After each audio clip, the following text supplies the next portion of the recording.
Niños más agua, alegría. El brillo de la vida.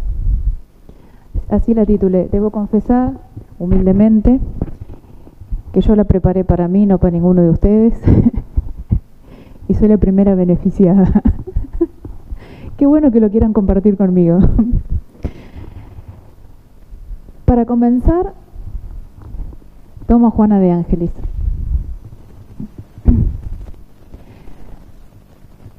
Entre los tantos libros preciosos que Juana de Ángelis le ha legado a la humanidad a través de la psicografía de Divaldo Pereira Franco, hay uno que se llama Entrégate a Dios.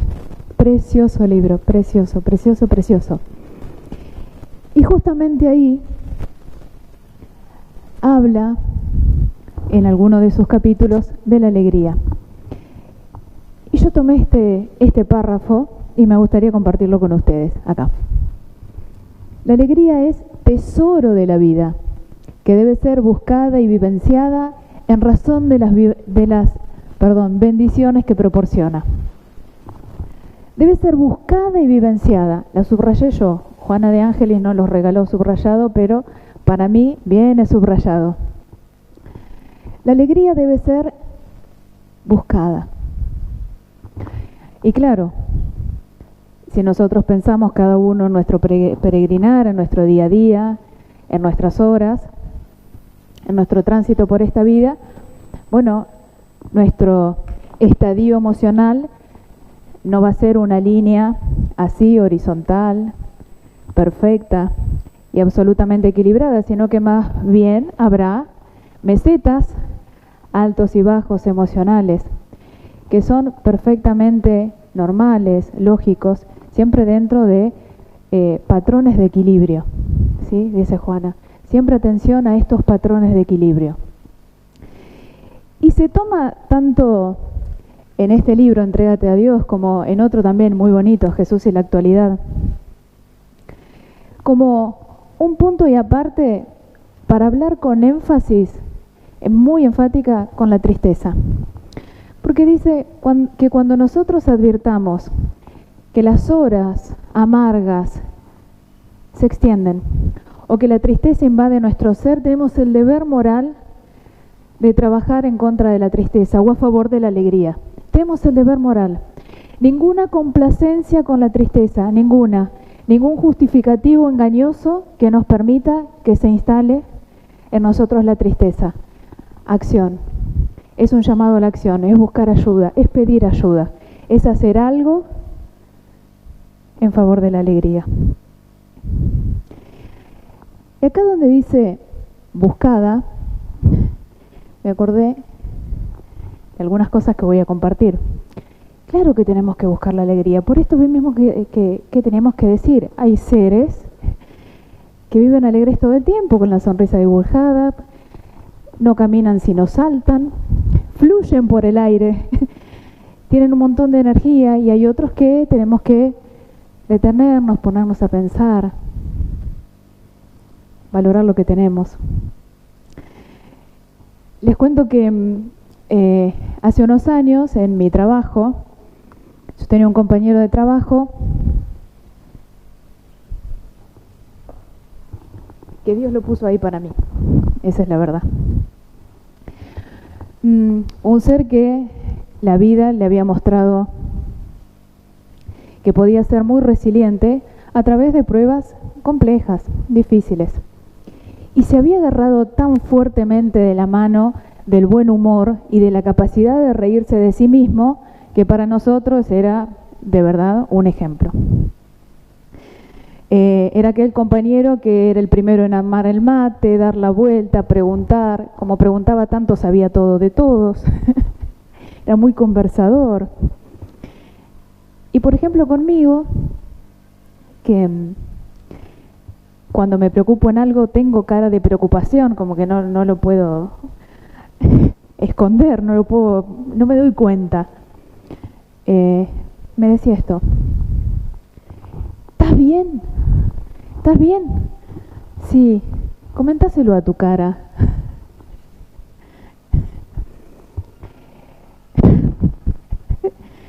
Y hablando varias veces de eso, a mí me invitó a pensar en esto. ¿Y yo? ¿Por qué no voy alegre? ¿Y yo? ¿Por qué no voy alegre? Me hacía acordar mucho a ese tesoro de los 5 minutos que nos propone el Evangelio, cuando al final del día podemos hacer una reflexión de lo que pasó, si lastimé a alguien, si hice todo el bien que podía hacer, un montón de cosas que evaluamos. Y en esto también nos ponemos a evaluar, ¿y yo por qué no voy alegre? De la misma forma que con ese ejercicio de los 5 minutos del Evangelio nos permite parar y ponernos a reflexionar, esta pregunta tiene la misma función. Y si nos pasó algo en el día que nos puso nostálgicos, que nos dio tristeza, que nos hizo recordar algún mal momento, que no nos sentimos bien, nos permite darnos el tiempo para poder desahogarnos. ¿Sí? Momento de reflexión. Me gustó. Y de cambiar el foco también. Y después, volviendo a Juana de Ángelis, en este libro, Entrégate a Dios, cuando está hablando de la alegría, cita algunos ejemplos. Nombra a Braille, nombra a Luis Pasteur, o como se pronuncia, con perdón de Pasteur, nombra a Beethoven, que estando sordo escribió la 9ª Sinfonía y la legó a la humanidad. Me puse a mirar, me puse a buscar. Luis Braille no nació ciego, quedó ciego con un accidente cuando era chico en el taller de su padre. Perdió la visión en un ojo, luego por una infección en el otro ojo. Desde chiquito fue a la escuela, 7 años de edad aproximadamente, y a los 15 años inventó el sistema de lectoescritura, que todos conocemos como sistema Braille, y que le dio la oportunidad no solo a él de estudiar, sino a millones de personas. A millones de personas. Él se valió de un sistema de escritura que estaba hecho con puntos y que lo había inventado el ejército para enviar mensajes y demás. Él se dio cuenta que él podía utilizar eso. Corrigió las fallas que el sistema tenía porque, bueno, como que necesitaba demasiado tacto en todo el dedo, algunas dificultades. Él lo supo corregir porque él tenía esa dificultad. Y creó este sistema de lectoescritura, Luis Braille. El otro caso que menciona Juana de Ángelis, ese es Luis Pasteur. Voy a hacer un paréntesis, yo siempre pensé que fue médico, no. Él era químico.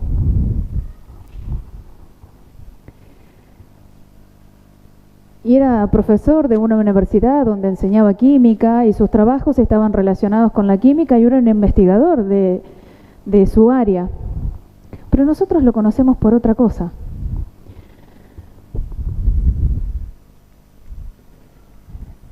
Tuvo 5 hijos y 3 de ellos desencarnaron por fiebre tifoidea. Una enfermedad que se pensaba que se producía al ingerir elementos en mal estado, pero no se sabía por qué, cómo se provocaba, qué pasaba. Y es eso lo que lo impulsa a él a cambiar absolutamente el foco de su investigación para encontrar curas para las enfermedades infecciosas.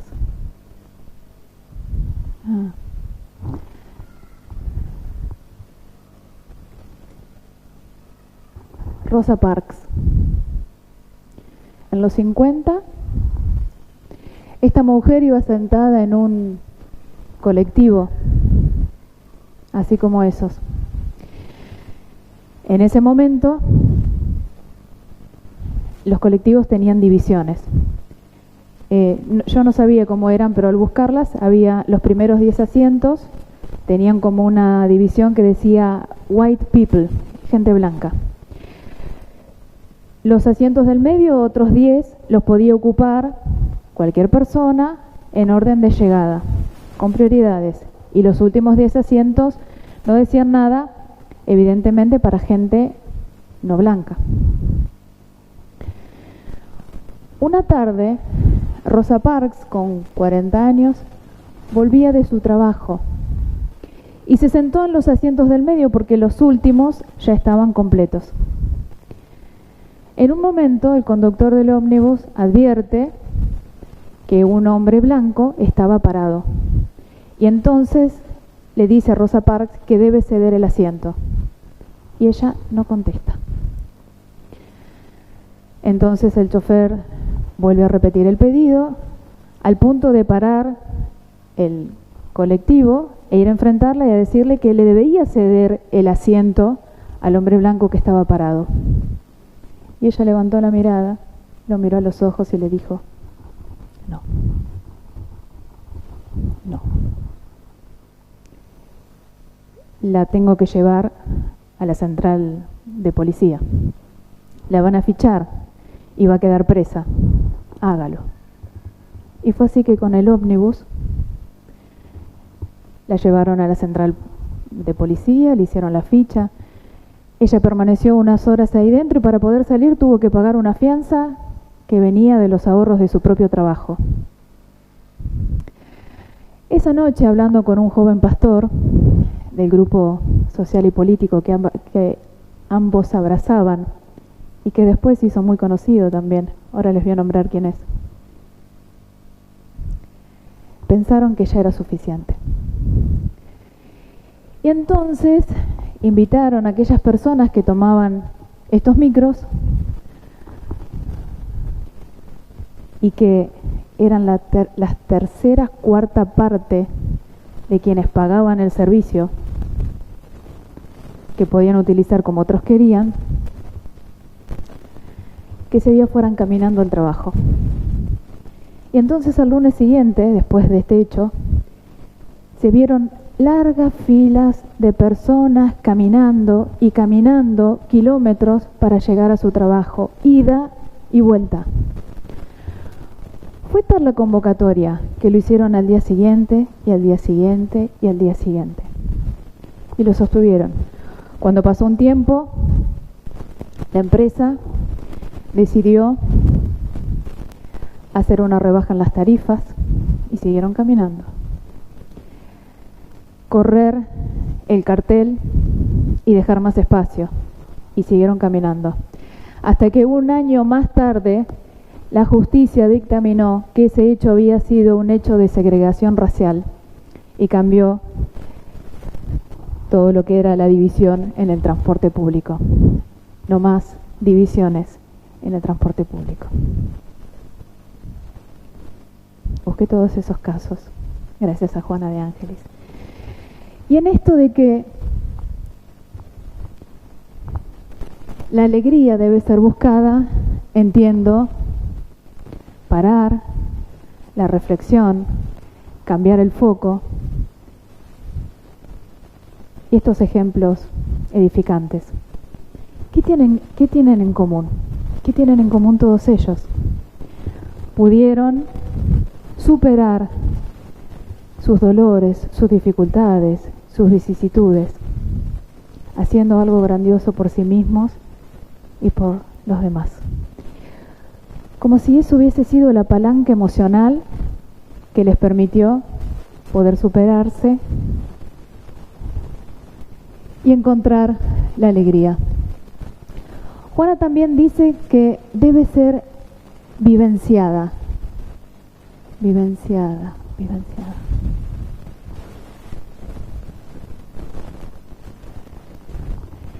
Y que la forma más natural que tenemos las personas de vivenciar la alegría es encontrar nuestro sentido existencial. Así de simple. La enseñanza espírita tiene un montón de herramientas para brindarnos, para que nosotros podamos conocer y comprender quiénes somos, de dónde venimos, cuál es nuestro destino, pero que podamos también encontrar eso, nuestro sentido existencial. Ivaldo Pereira Franco en particular dice: nacimos para servir. Nacimos para servir. ¿Conocen gente trabajando en servicio? Voy a mostrar algunas caras.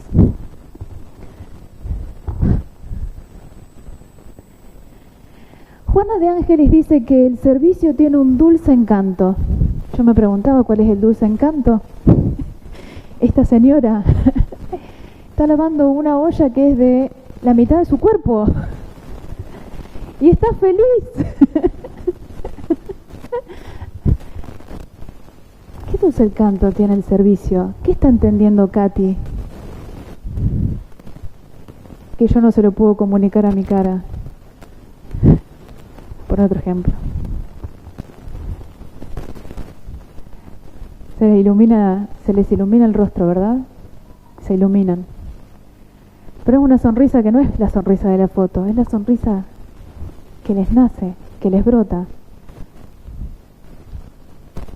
¿Y ven qué están haciendo? Están con guantes de goma. ¿Qué están haciendo? Están lavando los platos. No 4 platos, no son 4 platos. 200 platos. ¿Qué entienden estas personas que lavan 200 platos con estas sonrisas? Cuando son jóvenes y no les duele la espalda, a mí me pasaría. ¿Le habrán ganado a la soledad? ¿Será que cuando somos solidarios no estamos solitarios, como dice Juana? ¿Será que el pensar en otro, en tener un objetivo moral y altruista delante, hace que ya no seamos yo y mi soledad, sino nosotros y lo que podemos construir juntos? Si me preocupo porque Josecito pueda leer, si quisiera que Josefina tenga una linda ropa y una buena calidad de vida, si quisiera que Celia aprenda a cocinar o que Guada cumpla su sueño de ser cocinera, ya no estoy solo. Soy un nosotros muy grande, ¿no? Paso a otra. ¿Qué cantidad de gente entró en esa salita? Parece una salita re grande, pero no era una salita re grande, tiene un montón de metros, pero hay un montón de personas. Ahí está Gaby, compartiendo lo que ama hacer, pero compartiendo su conocimiento y desde el amor. Si ustedes ven el cartel, el pizarrón ahí, ¿lo alcanzan a leer? Dice pecho, pecho, pecho. Acá dice pecho, pecho, pecho.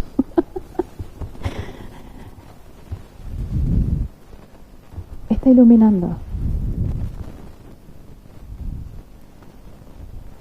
Está iluminando conciencias, está iluminando vidas, está iluminando niños, está iluminando seres.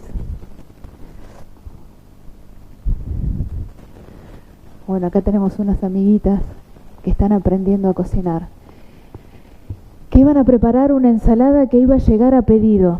Iban a venir unos clientes y iban a pedir unas ensaladas con una lista así de ingredientes, e iban a elegir una cosa, otra. Había un entusiasmo ese día que iban a venir los clientes. Era todo armado, obviamente, pero que se iban a tener que poner en el lugar de quien prepara realmente la comida, que prepara realmente los pedidos y que realmente los vende y los entrega.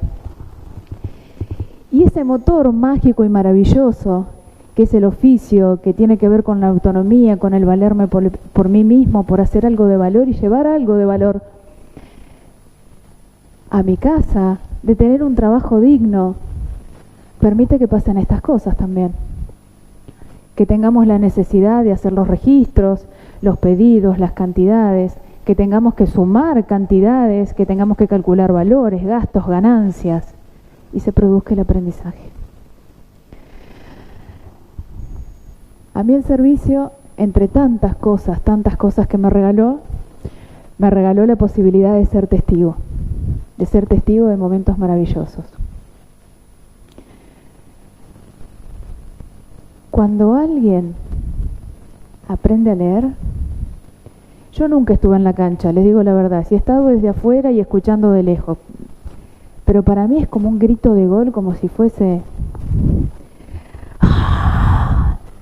Cuando un compañero, cuando una compañera, cuando un colaborador, una colaboradora le anuncia a alguien o nos anuncia a todos, fulano leyó tal cosa. ¡Ah! No sabría definirlo de otra forma. Creo que irrumpe los cielos y la tierra. El servicio me permitió ser testigo de esos puntos de inflexión tan valiosos en la vida de las personas.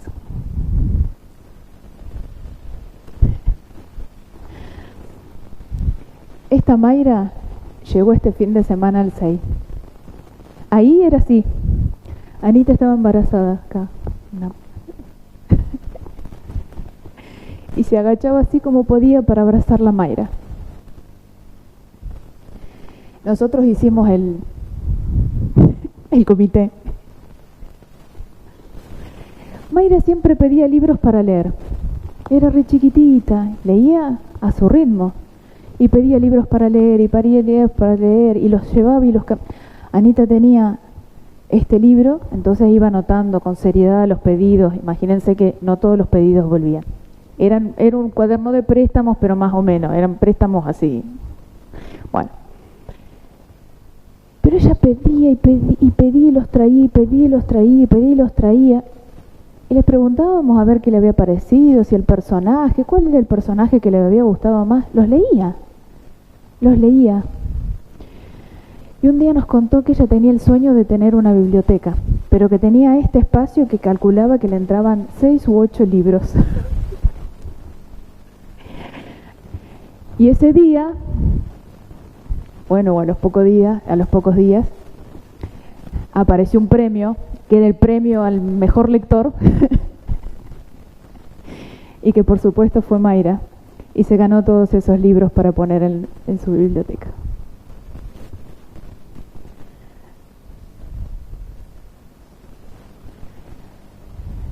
Esta foto me encanta. La expresión de esta mamá. Esta foto es de la Copita de los Hornos. Yo no la conozco a ella. Hace un tiempo con Fabi estaban cosiendo manoplas. Y parece ser que, no sé si habría cosido alguna vez o no, pero no había construido, si cosía, no había construido cosas, cosido cosas, producido, para ello, para sus hijos. Sí, un botón, un remiendo, algunas cosas de costura.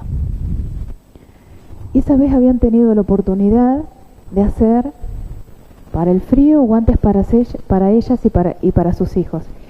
Y esa foto es del momento en que había terminado y le dicen, y ella dice, ¿y ahora? Y probátelo, a ver cómo te queda. Y es el momento en que ella se calza el guante, que ella misma había cosido. Parece que tiene una luz, pero una luz.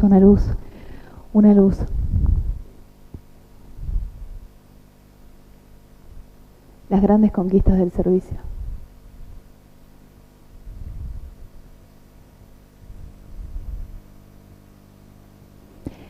Dice Juana de Ángeles que cuando se sirve, en cualquier forma de solidaridad que se practique, se produce un dulce y suave encantamiento, del que hablábamos hoy, que enternece al individuo dándole sentido existencial y dignidad humana. Todo cierra. Juana de Ángeles hoy nos decía que la forma más natural de que el ser pueda sentir de alegría es encontrando su sentido existencial. Y cuando sirve, el ser vive su sentido existencial, siente cuál es su sentido existencial y le brinda además calidad humana.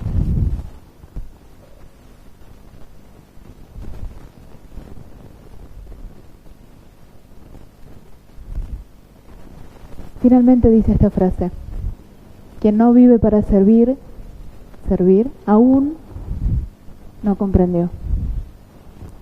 No aprendimos a vivir.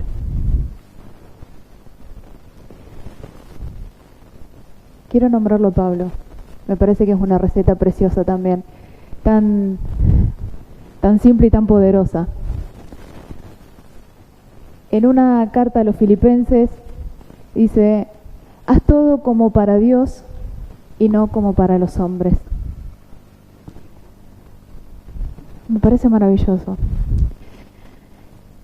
Si nosotros pudiésemos hacer, en esto que estamos hablando, del servicio, del amor que ponemos a las cosas, pero si nosotros pudiésemos hacer las cosas de todos los días, las diarias, las comunes, las ordinarias, como para Dios, haríamos cosas extraordinarias. Lo ordinario se convertiría en extraordinario, porque lo haríamos para Dios. Y quizás no para los hombres, donde se teñiría de las imperfecciones morales, del egoísmo, de los celos, de la envidia, del orgullo. Pero en realidad hay algo que no entendimos, porque cuando nosotros servimos, ¿a quién servimos? A nuestros esposos, nuestras esposas, nuestros hijos, nuestra familia. ¿A quién servimos? Hay un pasaje de Jesús que nos llega a través de los evangelios que es precioso, que dice: porque tuve hambre y me diste de comer, porque tuve sed y me diste de beber, estuve desnudo y me cubriste, enfermo y me curaste. Cada vez que hagas eso, alguno de estos pequeños, me lo haces a mí. Y es difícil de explicar, pero en el servicio nos pasa eso. Comenzamos a sentir y a entender esa presencia en el otro. Y entonces ahí entendemos a quién acariciamos, a quién educamos, con quién jugamos, a quién servimos. Es a Jesús.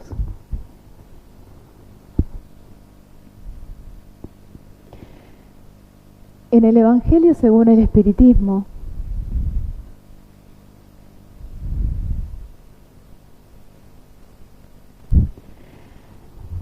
encontramos la máxima: fuera de la caridad no hay salvación. En el Pentateuco, el Evangelio es el libro del medio. El mapa del tesoro está en el medio de los 5, podríamos decir en el corazón. Y en el corazón del Evangelio, en el centro, el capítulo 15 se llama fuera de la caridad no hay salvación, que es nuestra bandera. Y Kardec dice que en la máxima fuera de la caridad no hay salvación se hallan contenidos los destinos de los hombres en la tierra y en el cielo. En la tierra, porque aquellos que decidamos vivir bajo su estandarte encontraremos paz. Y en los cielos, porque aquellos que la hayan practicado encontrarán la gracia de Dios. Para cerrar, voy a volver a Divaldo Pereira Franco, que hoy nos decía: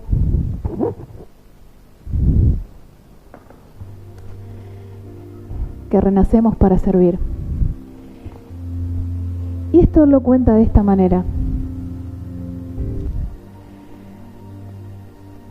nos dice que la última voz que escuchamos en el más allá antes de reencarnar es una voz suave y dulce que nos dice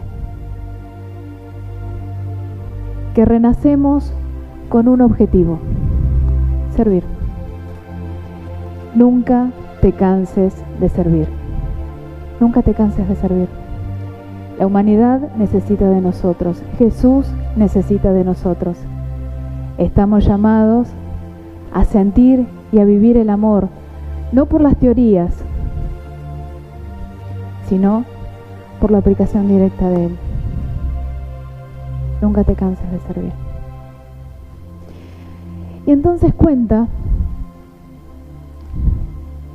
que un estudioso del comportamiento humano se puso a observar en las afueras de una ciudad una construcción magnífica que se estaba edificando entonces, y veía el ir y venir de los obreros. En eso ve uno de los obreros que viene con un carro con piedras. Venía enojado, se denotaba en su rostro, refunfuñando, haciendo una fuerza extraordinaria y renegando con cada paso que daba. Y este hombre le dice: «Hey, ¿qué haces? ¿Que no ves? ¿Que eres ciego?» «Estoy carreando piedras». Y sigue su camino. Más atrás, otro hombre tirando de un carro con piedras, pensativo, distraído, con un gesto de nostalgia. «Ah, hombre, ¿y tú qué haces?» «Ah, llevo piedras. Llevo piedras y más piedras». Y siguió su camino. Pero después de un tiempo, pasó otro hombre con un carro, que venía con el paso acelerado y contento, apurado. Casi lo pasa por adelante. Le dice: «Hombre, ¿y tú qué haces?» «¿Yo? ¿Ves allá?» «Sí, ayudo a construir catedrales». Los tres hacían lo mismo. Nos cuenta Divaldo Pereira Franco que Dios nos puso en la tierra para que construyamos catedrales. No importa cuántos adornos tengan, qué tan altos sean sus picos, si tocan las nubes o son bajas, si tienen todas las ornamentaciones, si tienen todas las estatuas o tienen la más pura de las simplezas. Lo importante es que cada uno de nosotros construya su catedral, porque lo importante no es cómo se ve por fuera, sino lo grandioso que pasará dentro. Por sus oídos tan atentos, por este momento tan ameno, les agradezco mucho. Vamos a pasar el pase. Gracias.